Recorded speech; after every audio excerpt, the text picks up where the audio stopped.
사랑하고 축복합니다.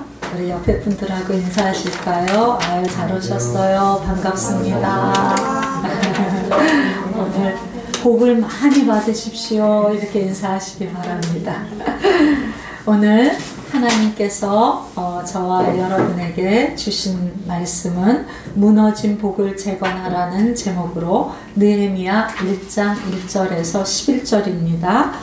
제가 가진 성경 구약 727쪽입니다. 혹시 집에서 보시는 분들 말씀 찾으시기 바랍니다. 우리 한 절씩 교대로 받들어 읽겠습니다. 하가랴의 아들 느헤미야의 말이라. 아닥사스다 왕 제20년 기슬월에 내가 수산궁에 있는데 내 형제들 가운데 하나님과 또 사람과 함께 유다에서 내게 이르렀고 내가 그 사로잡힘을 면하고 남아있는 여호와 그 제사장 사람들의 형편을 보는즉 그들이 내게 이르되 사로잡힘을 면하고 남아있는 자들이 그 지방 거기에서 큰 환난을 당하고 능욕을 받으며 예루살렘 성은 허물어지고 성문들은 불탔다 하는지라.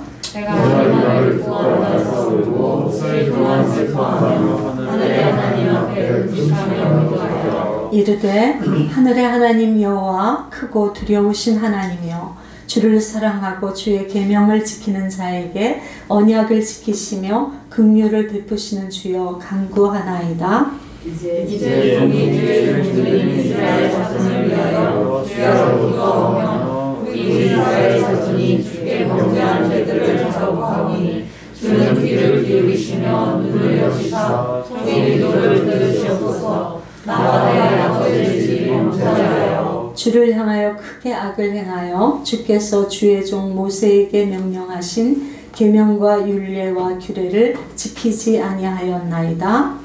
옛적에 주께서 주의 종 모세에게 명령하여 이르시되 만일 너희가 범죄하면 내가 너희를 여러 나라 가운데 흩을 것이요 만일 내게로 돌아와 내 계명을 지켜 행하면 너희 쫓긴 자가 하늘 끝에 있을지라도 내가 거기서부터 그들을 모아 내 이름을 두려고 택한 곳에 돌아오게 하리라 하신 말씀을 이제 청하건대 기억하옵소서. 이들은 주께서 일찍이 큰 권능과 영원한 손으로 구속하신 주의 종들이요 주의 백성이니라. 함께요. 주여 구하오니 귀를 기울이사 종의 기도와 주의 이름을 경외하기를 기뻐하는 종들의 기도를 들으시고 오늘 종이 형통하여 이 사람들 앞에서 은혜를 입게 하옵소서 하였나니 그때 내가 왕의 술관원이 되었느니라.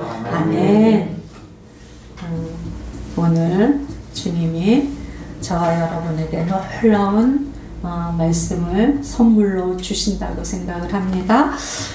우리가 그동안 복에 대한 말씀을 참 많이 나눴고 우리의 정체성이 복의 근원이고 십자가 분명이다 그 이야기를 하면서 복의 근원이 된다는 게 뭔가 내가 하나님의 구원이 일어난 완전한 나를 내 옛생각, 감정 그런 것으로 밸브를 잠그고 있던 것을 여는 거다. 그래서 수원지에 새롭게 하신 그 완전한 생수를 내가 내 삶에 풀어내는 거다라고 말씀을 하셨습니다. 주님이. 그래서 그 말씀을 가지고 우리가 말씀을 나눴는데 저도 이걸 해야 될 것도 잊어버렸습니다.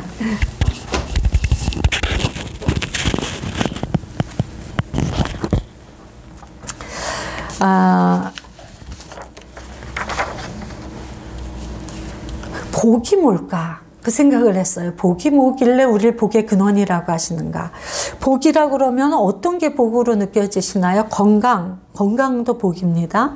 또는 풍족한 자원들, 재물 이런 것도 복이고요. 또 사람 사이에 서로 화목하고 사랑하는 화목 그것도 복이고요. 또 우리 앞에 어떤 일들이 있을 때 어떤 해야 되는 일들이 있을 때 그 일들이 형통하게 풀려서 나가는 것도 복이죠. 뭐 여러 가지 많지만 이 네 가지가 아주 우리 삶에 꼭 필요한 그런 복이 아닐까 이런 생각을 했습니다. 그런 게 우리에게 있으면 얼마나 좋을까요? 하나님이 우리를 복의 근원이라고 하셨는데 이 복의 근원이 되는 말씀이 물론 창세기에도 있지만 가장 먼저 사람에게 딱 선언이 된 것은 아브라함입니다. 아브라함에게 너의 이제 그 고향 친척 아비집을 떠나서 이제 내가 너에게 지시하는 땅으로 가라는 말씀을 주시면서 하나님이 그에게 선포를 하셨어요. 너는 복이 되어라. 복이 될지라. 이렇게. 복을 받아라도 아니고 복을 누려라도 아니고 복이 되어라라고 말씀하셨단 말이죠. 그 원문이 무슨 뜻인가? 그러니까 내가 너를 반드시 복이 되게 하겠다. 하나님의 의지로 나를, 내 미래가 그렇게 되게 하겠다는 결정이시더라고요. 영어 원문으로 보니까. 이게 그냥 복을 받는다, 복을 누린다보다 훨씬 놀라운 의미구나 이런 걸 알았습니다. 우리가 생각하는 아까 말씀한 것 같은 온갖 종류의 복이 우리의 삶에 있어야 되고 그리고 그걸 지켜야 되는 거예요. 복이 된다는 건 나만 그것을 누리고 지켜내는 정도가 아니라 내가 있는 곳마다 나 때문에 그것이 흘러가서 다른 사람도 그런 삶을 살게 되는 것을 말하는 것입니다. 이게 복의 근원이 되는 거예요. 하나님이 우리를 향해서 너 복이야. 그러니까 내가 아예 창조할 때 너희를 놀랍게 창조해서 내가 가진 그 모든 선하고 탁월한 그것을 너희에게 다 주었고 그리고 너희의 터전이 에덴이 되게 했어. 그리고 너희에게 권위를 주어서 네 삶을 다스릴 수 있는 권위, 그것들을 이끌어서 함께 복을 받게 하는 권위를 주어서 창세기에 그렇게 말씀하셨다면 타락으로 그 모든 것들을 무너뜨리고 신음하는 우리를 구원하시기 위해서 아브라함이라고 하는 사람에게 찾아가셔서 이제부터 이곳 네 삶의 터전, 네 삶의 그 근거를 다 버리고 내 말을 따라 걸음을 한번 여정을 걸어보겠니? 그러면 내가 너를 복이 되게 할게 라고 말씀하시는 거란 말이에요. 그런데 이 말씀이 아브라함에게만 주시는 말씀일까요? 저는 그렇다고 생각하지 않습니다. 아브라함이 믿음의 조상이잖아요. 우리가 모든 믿는 자는 아브라함의 후손이라고 하지 않습니까? 다시 말해서 하나님을 믿는 자, 신앙인, 예수를 그리스도라고 고백하는 모든 자에게 이 약속이 유효하다는 것입니다. 복이 되어야 되는 약속. 하나님이 그렇게 만드시겠다는 약속이요.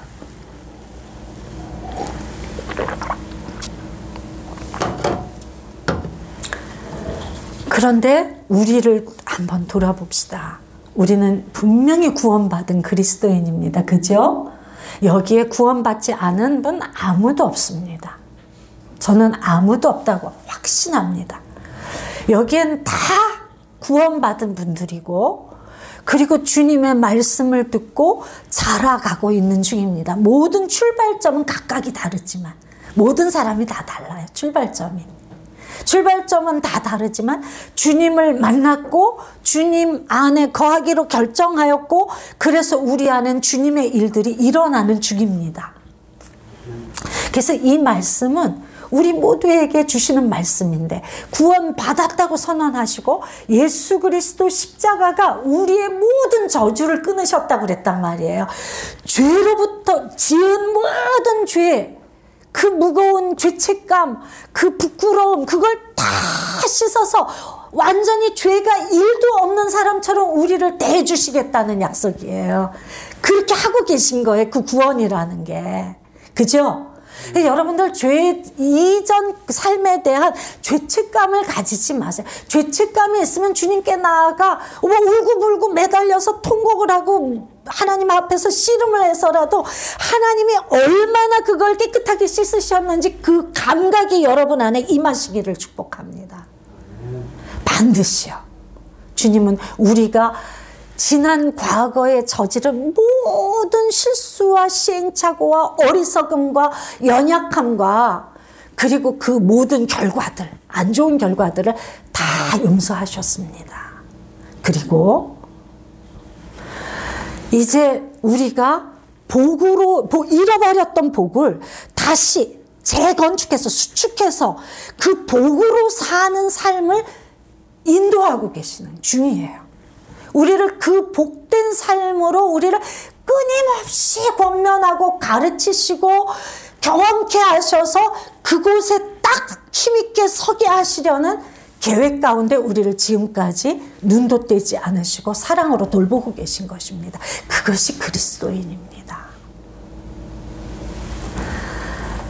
그런데 왜 우리의 삶은 이렇게 계속 무너져 있는 것 같이 느낄까요? 주님이 하고 계신 중이라니까요.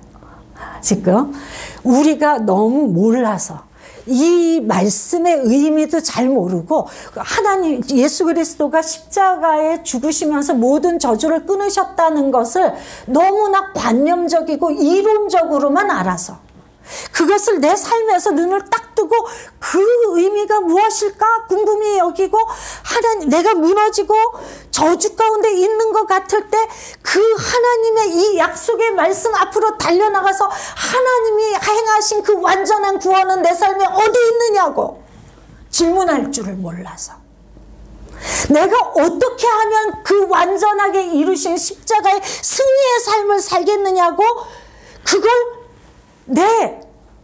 당연히 마땅히 이르러야 할 곳인 줄 모르고 질문조차 하지 않으니까 그렇게 가야 된다는 것조차도 우리가 한 번도 진지하게 생각해 본 적이 없어서 그래서 그 삶을 살지 못하는 거예요. 그냥 교회 다니는 게 구원인 줄 알고 주일 성수하고 헌금 잘하면 구원인 줄 알고 그게 복인 줄 알고 그렇지 않습니다.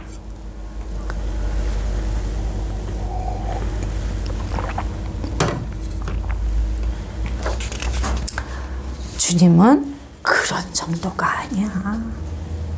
그런 정도가 아니야.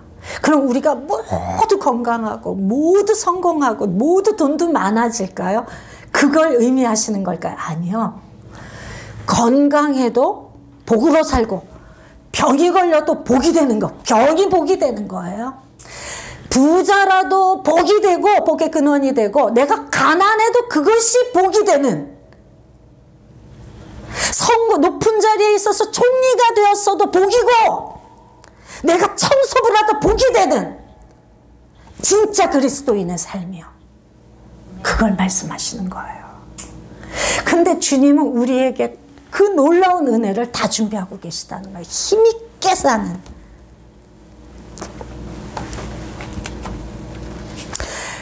그런데 이 복이 하나님은 우리를 그렇게 지으시고 우리를 그렇게 구원하시고 그렇게 자라게 하셔서 그 삶을 이 땅 가운데서 맛보고 와우! 하나님 이런 분이시군요. 가난해도 막 춤추고 노래할 수 있고 병이 걸려서도 막 신나게 와 할렐루야 하고 외치고 다닐 수 있는 그 놀라운 자로 부르셨는데 우리가 그 하나님이 나를 어떻게 부르셨는지 전혀 알지 못하고 그냥 됐어요. 그냥 나한텐 요만큼만 더 이상 나한테 뭐 그렇게 부담스러운 말씀하지 마세요. 난 요만큼만 살다 갈래요. 이게 있고 들으려 하지조차 않고 보려고 하지도 않고 하나님이 이끄시는 저 표대 지금 내가 저기로 너를 이끄는 거야 라고 말씀하시는데 눈을 뜨고 그걸 보려고조차 하지 않는 내 생각, 이전 생각, 옛습관, 옛사람 속에 갇혀서 그것이 옳다고 더 이상 터치하지 말라고 이것을 내 옛삶을 무너뜨리는 말씀은 노라고 내가 거절하겠다고 말하면서 이걸 끊임없이 붙들고 가기 때문이란 말이에요. 그래서 십자가 군병이라는 우리에게 또 하나의 정체성이 반드시 필요한 것입니다. 하나님이 이렇게 주시려는 이미 주신 그것을 살아내는데 왜 못 사는가? 계속 도적질 당하니까요. 다 성들을 무너뜨리고 사니까 계속 이런 공격이 오면 또 뺏기고 저런 공격이 오면 또 뺏겨서 하나도 복을 내 눈으로 목도하지 못하는 거라는 거예요. 그래서 십자가 군병이 너무너무 중요합니다. 오늘 느헤미야 말씀은 우리에게 제가 몇 년 전에 한 10몇 년 전에 느헤미야를 막 정말 몇 주 동안 폭풍처럼 부으셔서 은혜를 받아가지고 그걸 영적 전쟁으로 진짜 풀어주셔서 너무 은혜 받았던 그런 시간이 있는데 이번에 느헤미야를 통해서 우리가 이 복을 내가 경험을 하고 그리고 이 복을 지키려면 어떻게 해야 되는가를 느헤미야를 통해서 주님이 말씀하여 주신다고 생각을 합니다. 그래서 이 말씀을 잘 붙들고 우리 한번 일어나서 우리의 운명을 바꿔보자고요. 우리의 저주처럼 느껴지는 운명, 맨날 실패, 맨날 연약, 맨날 두려움, 이 운명에서 갇혀 살던 내 운명을 뒤집어 엎어보자고요. 왜요? 주님이 하겠다고 하시니까. 주님의 약속이니까. 내가 하는 게 아니니까. 우린 내가 하려고 그러니까 벌써 하기도 전에 전 못해요. 이게 나오잖아요. 아니요. 이 일을 이룬 느헤미야는 느헤미야라는 사람이 훌륭해서 이룬 게 아니고요. 요셉이 훌륭해서 그 일을 이룬 게 아니고요. 다윗이 훌륭한 게 아니고요. 요즘 보니까 다윗이 형편없어도 정말 형편없더라고요. 그 삶을 보니까. 우리는 결론만 들으니까. 정말 형편없는, 나보다도 더 형편없을 수 있었던 그 사람들이 하나님을 인정함으로 하나님 앞에 있었더니 하나님이 모든 걸 깨끗하게 만드신 거예요. 하나도 허물 없는 사람처럼 대우해 주시는 것입니다, 우리를. 다윗의 평가는 밧세바 간음, 충성스러운 신하를 죽게 만든 거, 그 다음에 숱한 아내와 숱한 자녀들 때문에 그 가정 안에 그 복잡한 갈등, 자녀가 자녀를 형제끼리 죽이고 싸우는 싸움, 아버지를 공격해서 아버지를 쫓아내고 아버지의 아내들을 취하는 그 아들, 그런 삶을 다 지워버리시고 다윗은 내 마음에 꼭 들었어. 다윗은 최고야 라고 선언하시는 그 평가가 우리에게 들리고 있는 거 아닙니까? 주님이 뭘 말씀하시는 거예요? 너도 똑같이 연약하고 아무것도 못하고 실패투성이지만 내가 다윗처럼 너 최고야. 너 정말 잘했어. 그 삶으로 반드시 이끌 거야. 이 약속입니다. 느헤미야가 어떻게 이 놀라운 복의 근원의 삶을 살았는지, 어떻게 싸움에 이길 수 있었는지, 그것을 이제 오늘부터 하나하나 말씀을 드리고자 합니다. 먼저 이 느헤미야의 시대적 배경을 우리가 알 필요가 있습니다. 유다가 BC 586년에 멸망을 했어요. 멸망하고, 그리고 하나님이 멸망시킬 때 약속의 말씀이 있었습니다. 70년이 지나면 내가 돌아오게 할 거야 라는 약속을 예레미야 29장 10절부터 쭉 다 나오는 그 말씀인데, 우리가 그렇게 제가 설교 때 많이 쓰던 너희를 향한 내 생각을 내가 안 하니 재앙이 아니라 그리고 재앙이 아니라 평안이고 미래와 희망이라고 선언하시는 그 약속의 말씀들 있잖아요. 그게 이 약속 바로 뒤에 나오는 것입니다. 10절에 70년 되면 내가 돌아오게 할 거야. 그리고 내 계획은 이런 거예요. 내 생각을 내가 안 하니, 이거는 뭐냐면 너희를 향한 생각을 내가 안 하니, 이 말씀 뭐냐면 너희를 향한 내 계획은 내가 잘 알아. 재앙 아니야. 멸망 아니야. 너희를 새롭게 해서 더 평안케 하고, 그리고 미래와 희망이 확 열리게 하는 게 내 계획이야. 포로로 보내시면서 주신 말씀이에요. 그랬는데 70년 뒤에 돌아오리라고 약속을 했는데 50년 뒤에, 48년 뒤에 무슨 일이 일어나느냐 하면 아무도 독립운동한 사람도 없어요. 독립운동을 했거나 청원을 넣거나 왕에게 그런 아무것도 안 했어요, 이 사람들은. 그랬는데 50년 됐을 때 왕이 어느 날 갑자기 다 모여! 그러더니 유다 포로들은 다 본국으로 돌아가. 칙령을 내린 거예요. 고레스 왕이. 그러고 다 돌아가. 다 너희들 가지고 있는 재물도 다 갖고 가고 뭐든 다 가고 주변에 도움도 받아서 가. 다. 이렇게. 이게 얼마나 놀라운 일인지 아시죠? 우리가 광복절을 얼마나 기뻐합니까? 우리는 그 광복절을 겪지 않아서 그렇지만 우리 윗세대들은 그 광복절을 기억하잖아요. 우리가 만약 지금 일제강점기 시대에 사는 백성이라고 생각을 하고 어느 날 갑자기 나라가 회복이 됐어요.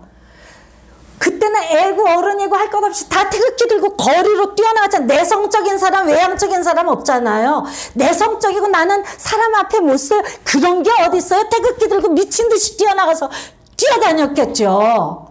그 정도의 기쁨이고 놀라움 아닙니까? 그때는 전쟁이 있었어요.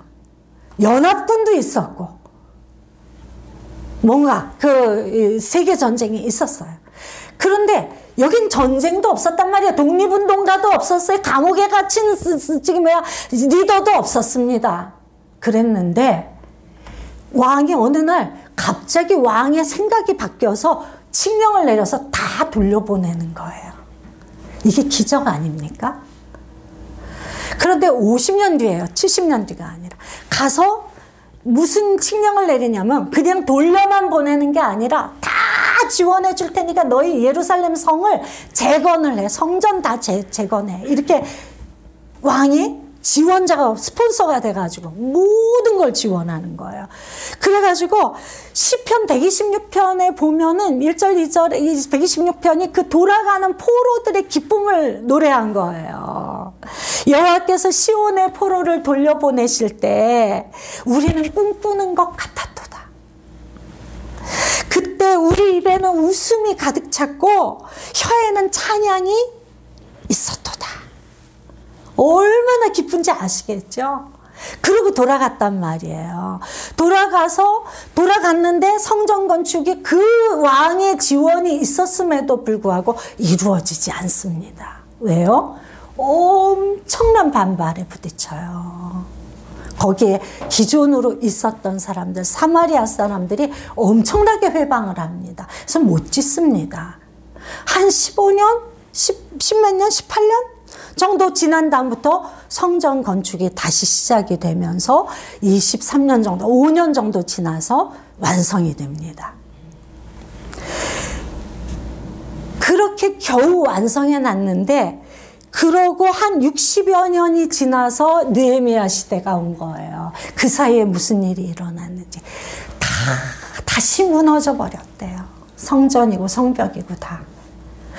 오늘 2절 말씀에 뭐라고 그러냐면 그 예루살렘에 갔다 온 사람이 느헤미야에게 전하는 거예요. 소식을 물었겠죠. 느헤미야가. 왜요? 느헤미야가 하여튼 너무너무 관심이 많은 거예요. 물어보니까 뭐라 그러냐면 3절에 큰 환난을 당하고 있고 사람들이 능욕을 받고 있고 예루살렘 성은 허물어졌고 성문들은 다 불타버렸어요. 이런 이야기를 듣게 됩니다. 그때부터 이 느헤미야가 이 말을 듣고 앉아서 울고 수일 동안 슬퍼하며 하늘의 하나님 앞에 금식하며 기도하였습니다. 우리는 이 사람 영적 리더니까 그럴 수 있겠지 이렇게 생각하시죠. 저도 그렇게 생각을 했습니다. 그러나 한번 이 느헤미야가 되어봅시다. 다시 말해서 이 나라가 멸망해서 포로가 끌려간 데 140년 뒤의 일이에요. 느헤미야가. 다시 말해서 느헤미야는 예루살렘에서 태어난 사람이 아닙니다. 포로 그 나라에서 태어난 디아스포라 3세란 말이에요. 할아버지와 아버지가 잡혀가서 예루살렘 구경도 못한 사람입니다. 무슨 이방의 나라에서 태어나서 그 교육받고 얼마나 승승장구 잘했는지 1절에 보면 내가 수상궁에 있는데 궁의 직원이 된 거예요. 궁에 취직이 돼서 다시 말해서 청와대에 들어간 사람입니다.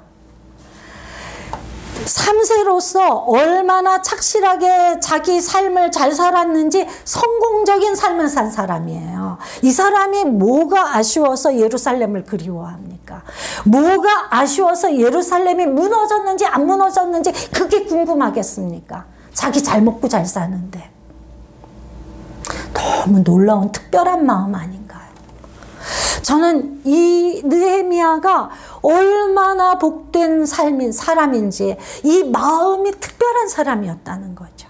왜 어떻게 이런 마음을 가질 수가 있었을까? 성경에는 삶이 나타나지 않으니까 모르지만, 아무튼 그에게는 나 중심적인 이기심의 마음, 우리는 다 나 중심적입니다. 다 나 중심적입니다. 내가 좋은 거 가지면 됐어.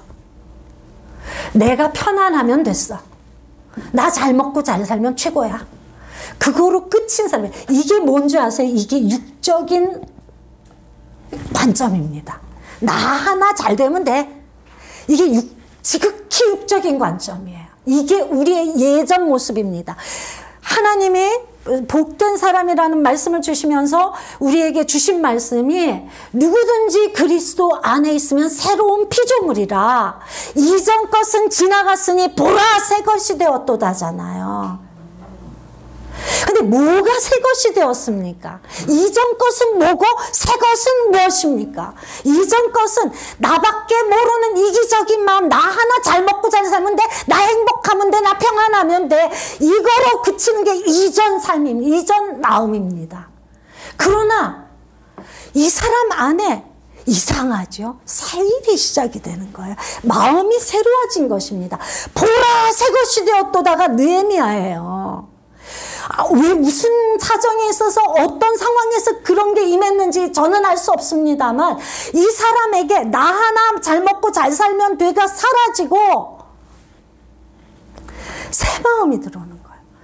하나님이 선택하신 내 나라, 하나님이 임하시리라고 약속했던 예루살렘 성전, 그곳에서 우리가 마땅히 예배드리며 하나님을 높여드리고 기쁘게 살아야 될 우리의 삶에 대한 자각이 들어간 거라는 거예요. 우리가 어떻게 살아야 되는 존재인지 알게 된 것이라는 것입니다.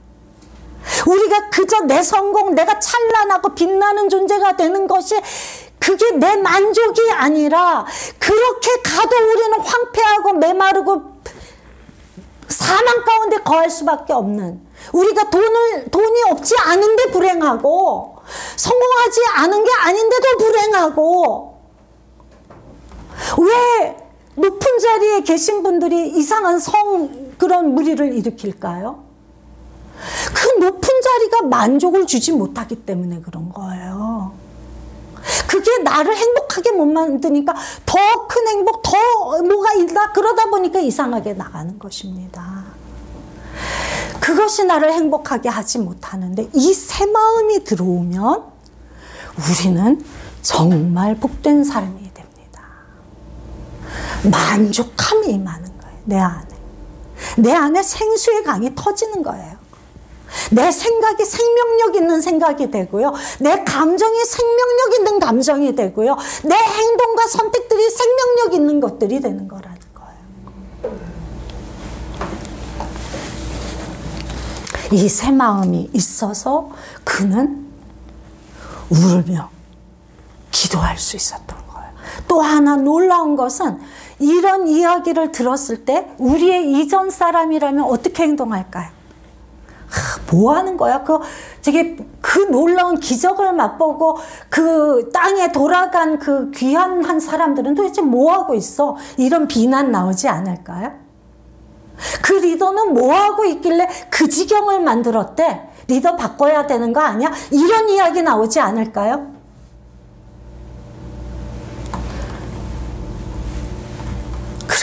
그런 이야기 하지 않았어요. 기도로 들어가는 것입니다. 이 애통함과 찢어지는 마음을 가지고 기도로 들어가는 거예요. 우리가 만약 어떤 영혼을 위해서 기도하는데 이 애통하는 마음, 찢어지는 마음이 있어서 눈물로 이것을 정말 울며 금식하며 나가서 기도한다면 그 사람은 구원받습니다. 변화 일어납니다. 우리 안에 애통함이 없거든요. 남의 일이라서. 근데 이 기도하고 금식하는 것도 놀라운데 그의 기도가 더 놀랍습니다. 하나님 앞에 만약에 우리의 기도가 새 기도가 시작이 되는 거예요. 이전 기도라면, 유기 기도라면 어떤 기도를 했을까요? 우리라면 이 소식을 들으면 우리도 중보기도 하겠죠. 중보기도 하면 어떻게 할까요? 하나님, 그곳에 사람을 보내주셔서 리더를 변화시켜 주셔서 다시 성전 건축할 수 있는 그런 힘이 모아지게 하시고 성전 건축 다시 되게 해주세요. 성벽이 다시 수축되게 해주세요. 이렇게 기도하지 않았을까요? 중보기도. 그죠? 그렇게 기도하지 않았어요. 그런 기도가 아니에요. 문제 해결하려는 기도 제목 중심의 기도가 아니었어요. 느헤미야 기도로 들어가 보세요. 이게 얼마나 아름다운 영의 기도인가.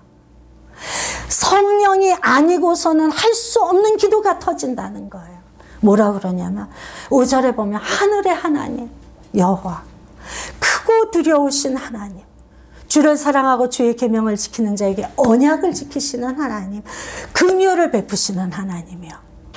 뭘 기도하고 있나요? 지금 이 예루살렘 성문이 다 불타고 큰 환란을 당했다는데 그 기도 제목이 아니라 내가 알고 있는 그 하나님 앞에 나가서 그 무릎 앞에 앉아서 그 하나님을 하염없이 바라보며 그 하나님, 내가 알고 있는 하나님, 내 눈에 보이는 그 하나님을 고백하고 있는 것입니다. 이게 기도 시작이에요. 기도 제목으로 기도하는 거 아니고요. 내가 지금 나가서 기도하는 이분이 누구신가를 내가 보는 거예요. 내 영이 보는 거예요. 그 영이 보는 것을 가지고 나아가는 것입니다. 기도란. 그때 확 열리죠. 내 영이 다 열립니다. 내 영이 열려서 드리는 기도가 될 때 하늘을 뚫고 하나님 보좌로 그 기도가 올라가는 거예요. 왜 우리가 기도했는데 그리고 아무 일도 없었다. 물론 하나님이 노라고 대답하실 수도 있고 웨이트라고 대답하실 수도 있어요.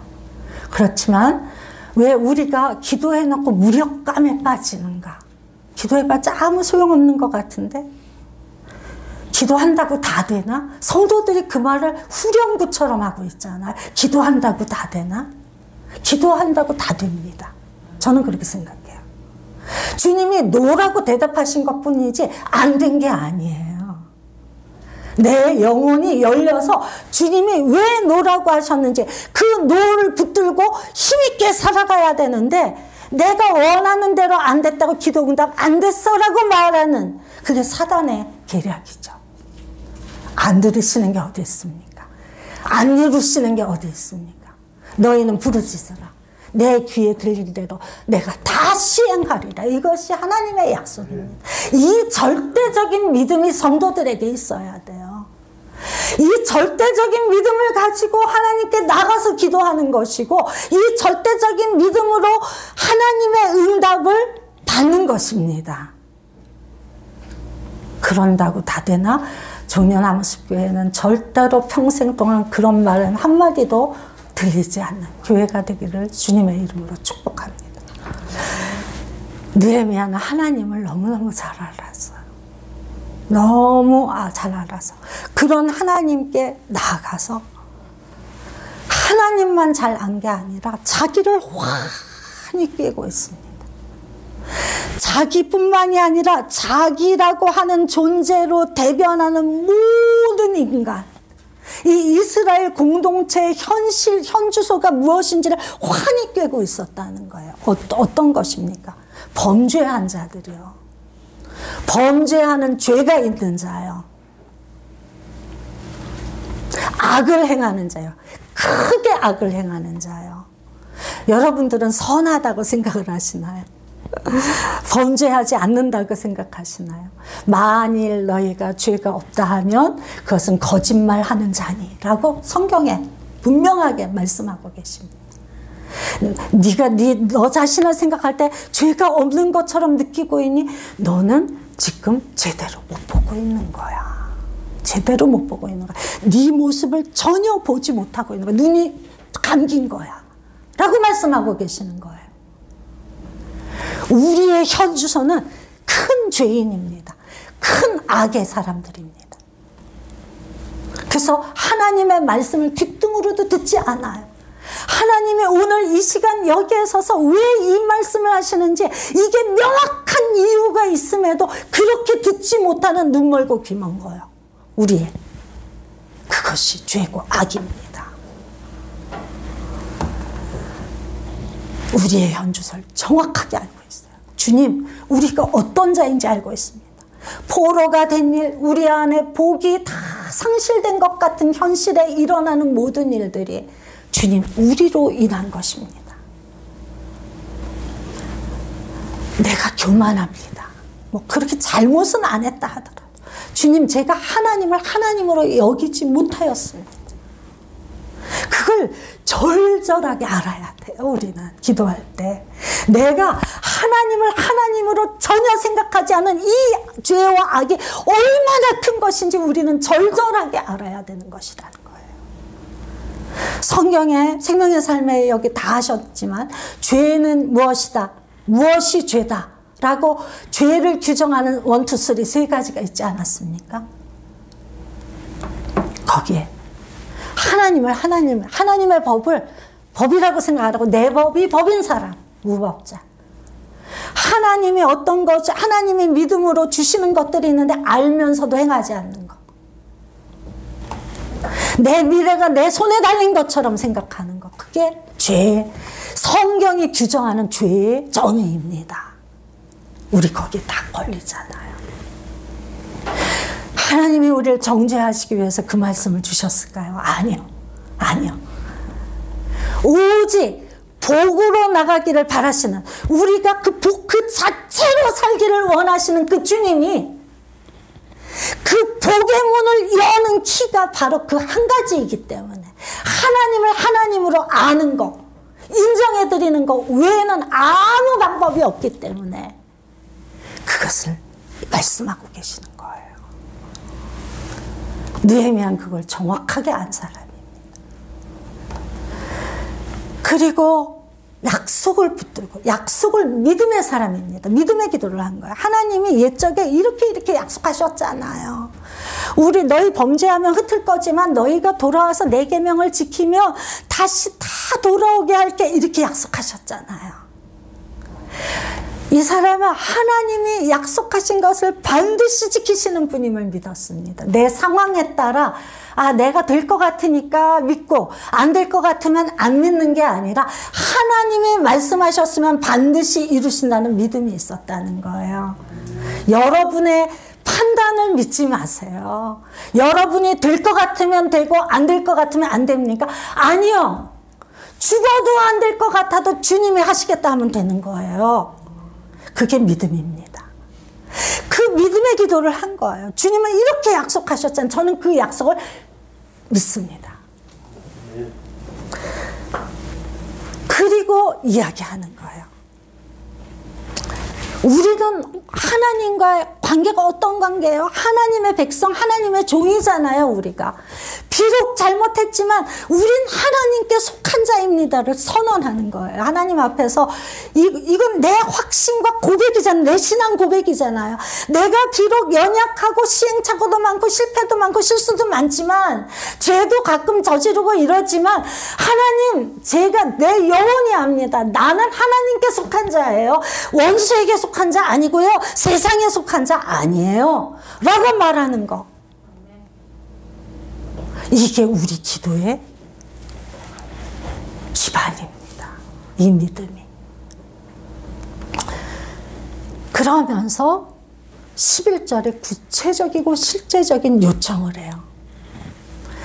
그냥 성전, 무너진 성전을 다시 수축시켜 주시옵소서가 아니에요. 그거는 굉장히 비상적인 기도입니다. 우리 보통 그렇게 기도하는데 그런 기도를 한 게 아니고요. 주님, 제가 오늘 기도하는 거 듣고 계시죠? 귀 기울여 주셔야 돼요. 제 기도, 또 주님 저뿐만이 아니라 주님의 이름을 경외하는 자들이 다 이 기도를 할 거예요. 합니다. 그러니까 우리 기도를 꼭 들어주세요. 그러면서 구체적으로 두 가지를 요청합니다.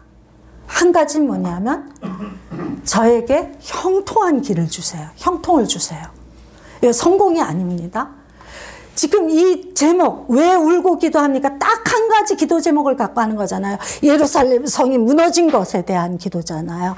이 무너진 것을 회복시키는 형통한 길을 달라는 거예요. 자기에게 누군가 그 성을 수축하게 해주시옵소서가 아니라 주님, 내가 이렇게 애통하니 나에게 그걸 할 수 있는 형통한 문들을 열어주세요라고 기도한 거예요. 그리고 두 번째 기도가 뭐냐면 이 사람들 앞에서 은혜를 입게 해주세요. 이 사람들이 누구십니까? 이 포로의 그 권세자들, 왕도 될 수가 있고, 아무튼 내가 이 포로된 이 땅에서 포로로 살고 있잖아요. 우리를 포로로 삼은 이 사람들이 은혜를 우리에게 베풀어줘서, 나에게 베풀어줘서, 종에게. 그래서 이 일을 할 수 있게 해주십시오. 이렇게 기도한 거예요.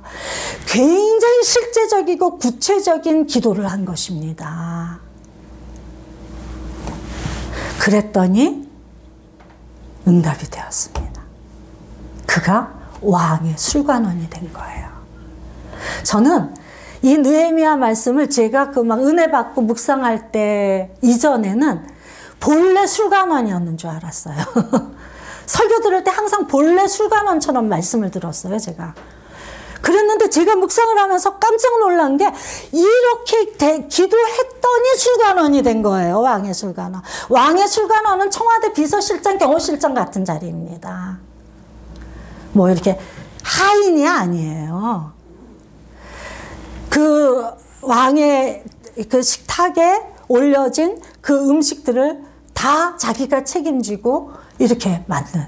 그래서 굉장히 왕과 친밀하고 개인적인 관계를 갖는. 그래서 왕이 절대적으로 신뢰하고 사랑하지 않으면 곁에 두고 싶지 않은 사람은 될 수가 없는 놀라운 거 아닌가요? 하나님의 일이 시작이 되었습니다. 이렇게 기도했더니. 우리가 기도하고는 기도했는지 안 했는지도 모르고 잊어버리고 하나님의 응답이 올지 안 올지 믿지도 않고 주목도 안 하잖아요. 근데 그는 정확하게 주목하고 있었기 때문에 술관원이 딱 됐을 때 하나님이 응답하고 계시구나. 하나님이 길을 열고 계시구나. 정확하게 알았다는 뜻이에요. 응답을. 우리도 기도했으면 정확하게 응답을 알아야 됩니다. 모르게 하실 때도 있어요. 그땐 그냥 인내하는 시간, 견디는 시간, 잘 믿음 안에서 보내는 시간이죠. 그거 구분은 어떻게 하나요? 주님, 우리가 뭐 구분하려고 한다고 구분이 되겠습니까? 애쓰고 주님 앞에서 가면 되죠. 그런데 그는 정확하게 알았단 말이에요. 그 다음에 2장에 일어나는 일로 말씀만 잠깐 설명하고 마치겠습니다. 여기서 탁월한 느헤미야의 복의 근원이 될 수밖에 없는 느헤미야의 자질이 또 하나 나옵니다. 2장에. 무엇이냐면 자기가 조급하게 앞서지 않았어요. 우리는 이쯤 되면 와, 주님이 날 왕의 술관원 되게 하셨네? 야, 왕을 통해서 내가 이 자리를 통해서 뭘 할래나 봐. 그래서 이 자리를 통해서 뭘 할까? 그때부터 궁리 막 시작하지 않을까요? 그래서 이걸 해볼까 저걸 해볼까 그렇게 하다가 낭패를 하죠. 근데 그렇게 안 했어요. 마치 응답이 없었던 것처럼 그냥 자기 평생의 직업이 술관원이었던 것처럼 그냥 술관원에 충성하고 있었습니다. 그렇지만 그 영은 항상 깨어서 주님을 주목하고 있었겠죠. 언제가 타이밍일까? 언제 주님의 일이 상징적으로 나타날까? 주님이 이렇게 약속하시고 그래서 내 기도를 들으셔서 술관원이 되게 하셨으면 이 일을 통해서 주님이 반드시 이루실 텐데 이 일 가운데 언제쯤 그 주님이 움직이시는 게 나타날까? 이거 어떻게 합니까? 파수꾼이 되어야 돼요. 여러분들은 다 파수꾼이 되어야 합니다. 높은 곳에서 항상 왕이 어디서 움직이시다, 하나님이 어떻게 일하시나, 원수는 어떻게 일하나, 형세는 지금 환경들은, 좌우의 환경들은 어떻게 펼쳐지고 있는가를 항상 높은 곳에서 보는 분이 되어야 돼요. 파수꾼은 기도할 때 파수꾼이 됩니다. 저절로 내 머리를 많이 생각해서 탁월한 머리로 그 IQ로 이루는 게 아니에요. 0이에요. 그래서 기도할 때 여기 확 열리면서 그냥 알아지는 것입니다. 아, 사단이 지금 이 사건을 통해서 이렇게 몰아가고 있구나. 하나님이 이 사건을 통해서 우리를 어떻게 인도하시겠구나. 그래서 여기에 안 속고 이걸 하나님의 일들을 붙잡죠. 그래서 실패가 없는 거예요. 사단에게 속지 않으니까요. 거짓말에. 대부분 우리 삶에 일어나는 고난들이 속임일 때가 참 많습니다. 원수가 우리를 무너뜨리려고 우리를 공격하는 것일 때가 많거든요. 그걸 하나도 모르고 저 인간이 나한테 왜 이래? 이러기 시작을 하면 그 싸움 이기겠습니까? 하나님이 그게 원수가 무슨 일을 하는 거야를 알게 해주셔야 아, 이건 어떻게 해야 이기는구나, 이걸 알죠. 그래서 그냥 조급하거나 조바심 내거나 자기가 뭘 하려고 전혀 하지 않는데 어느 날 하나님이 드디어 움직이시는 거예요. 왕이 어느 날 묻습니다. 왜 얼굴에 그렇게 수심이 가득해? 무슨 일 있어? 이렇게 묻는 거예요. 그 왕이 자기 술관원 얼굴을 딱 보면서 그 어두움을 보게 하신 하나님. 무슨 걱정이 많은가 보다. 그게 마음이 쓰이게 만드신 하나님이요. 질문하게 하시는 하나님이요. 그 하나님을 만나셔야 돼요. 그래서 막 질문하니까 이러고 저러고 다 얘기해. 그런데 그때 이 장에 보면은 자기가 두려워하는 장면이 나와요. 그 질문을 받으면서 두려웠다고 그래요. 왜 두려웠을까요? 왕 앞에서 그 얼굴을 우그리고 있으면 왕이 기분이 좋겠어요? 그 왕 앞에 실례죠. 정말 잘못하는 것입니다. 그거는 왕이 기분이 나쁘면 죽일 수도 있는 일이거든요. 근데 이게 하나님이 하시는 일이니까 죽음의 일이 아니라 잔치 일이 되는 거죠. 축복이 되는 거예요. 그런데 정직하게 두려워하니까, 두려워하면 우리가 어떻게 하죠? 거짓말하잖아요. 아니에요, 별일 없어요. 오늘 제가 속이 좀 더부룩해서 그렇게 보이셨나 봐요. 이러지 않을까요? 두려우면? 그렇게 하지 않았어요. 왜요? 하나님을 주목하고 살았으니까요. 그래서 정확하게 얘기하는 거예요. 이런 일이 있어서 제가 수심에 차 있는 거예요. 그랬더니 왕이 그래? 그 다음 이야기가 뭘 도와줄까? 내가 뭘 해줄 수 있는 게 있어? 내가 뭘 해주면 네가 좀 근심에서 날까? 뭘 해줄까? 뭘 도와줄까? 이걸 묻는 거예요. 그랬더니 이 느헤미야가 그 즉시 하늘의 하나님께 묵도했어요. 기도했단 말이에요. 짧게. 왕 앞에서 막 무릎 꿇고 기도를 30분을 했겠습니까? 눈 뜬 채로 하나님을 딱 바라보면서 하나님, 주님이 일하시는군요. 이 일 가운데 제 말을 주장해 주세요. 뭘 대답해야 될지 알게 해주세요. 주님이 내 입에 말을 두실 것을 믿습니다. 그리고 나오는 대로 말하는 거예요. 그랬더니 주님, 그 왕한테 도와주실 일이 있죠. 저를 좀 보내주실래요? 거기 가서 그 일을 좀 하고 올게요. 그리고 그랬더니 그래? 언제까지 오려고? 그래. 기한을 정해요. 내가 이때까지 가서 또 그 일을 하고 올게요. 그리고 이왕 도와주시는 김에 저만 보내시는 게 아니라 조서를 하나 써주셔서 제가 자유롭게 통행을 할 수 있도록. 가는 곳마다 포로가 움직이는 거니까 그러니까 통행증을 주시고 또 제목 담당관에게 조서를 써주셔서 내가 요청하는 대로 제목을 다 공급해 주시도록 2가지를 요청을 합니다.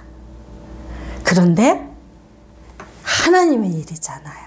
하나님이 어떻게 응답하시냐면 요청한 거 플러스 군대와 마병을 보내, 군대 장관까지 동원해서 군대와 마병을 붙여줍니다.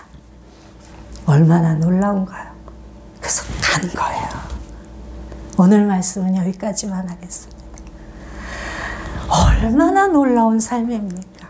내가 내 안에 갇혀서 사는 삶, 늘 고단하고 힘겹고 불행하고 슬프고 두렵고 전전긍긍입니다.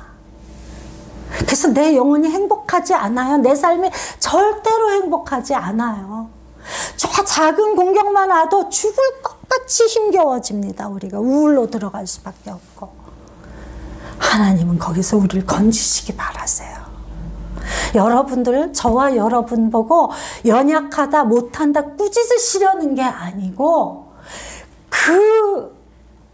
계속 그 올무에 묶여서 평생을 도둑질, 내게 주신 복을 다 도둑질 당하고 빈손으로 살다가 갈 우리를 지금이라도 건지셔서 이 놀라운 이 느헤미야 같은 사건들이 일어나는 실제적인 복의 근원이 되는 삶으로 인도하기를 원하시는 거예요. 그래서 우리에게 요청하고 계신 거예요. 매일 주일의 말씀은 그런 말씀입니다. 사람이 연구해서 사람이 찾아서 드리는 말씀이 아니고, 저는 모자라서 그렇게 할 수 있지만 여러분에게 전달되는 말씀은 살아계신 하나님의 부족한 목사를 통해서도 나를 살리기 위해서 나에게 적중하는 그 생명의 말씀을 처방 내리시고 계신 것입니다. 주일 예배가 그래서 너무 놀라운 예배인 거예요. 예배 때 그것을 맛보지 못한다면 우리의 공동체 생활은 의미가 없습니다. 오늘 말씀 마음에 아멘으로 붙드시고, 이게 좋은 말씀이 아니라 나를 살리는 실제 삶의 말씀이 되시기를 주님의 이름으로 축복합니다.